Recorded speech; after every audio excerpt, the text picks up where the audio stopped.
First, I should answer the question I assume many of you are asking. Yes, I'm aware this has nothing to do with the legalization of marijuana.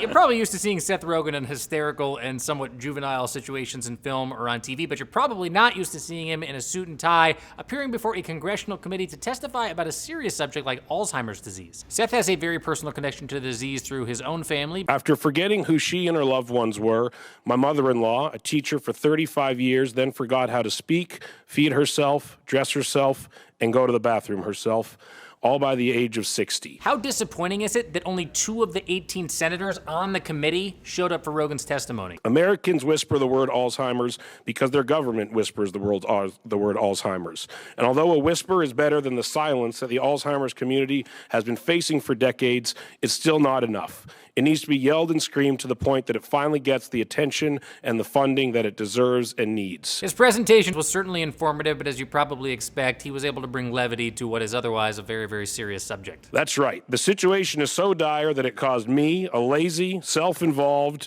generally self-medicated man-child, to start an entire charity organization. Rogen and his wife Lauren have created what's called Hilarity for Charity. It's an organization that raises money, it raises awareness, and it holds a star-studded annual event. Last year, they made $500,000. You've probably seen Seth and his wife talking about this. They have been everywhere from Larry King to HuffPost Live, where I actually had a chance to sit down with Lauren last year. I'm incredibly lucky to have such a wonderful, supportive husband who has been not just good to, Alzheimer's personally with my own family, but, he's able to bring an awareness to the disease that it unfortunately doesn't have. It really is cool when someone like this, someone so famous, so funny, can use their celebrity to bring such a big spotlight on such an important subject. Chances are you or somebody you know has been affected by Alzheimer's. Even Charlie McDonnell has a touching story. Alzheimer's is something that has affected me personally. My granddad, Joe, had Alzheimer's and unfortunately passed away. Seeing him go through what he did was hard for me, and that's just me. I can't even imagine what it must have been like for him. There are a ton of great videos out there to find out more about Alzheimer's, about current research, about treatments, and some really wonderful personal stories. We put together a playlist for you with much, much more, and you know what? Get involved. Go to hilarityforcharity.org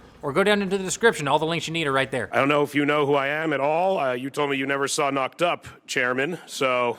I will wager this is the first time in any congressional hearing in history that the words knocked up has ever been. Oy, you're not going to like the rest of this then.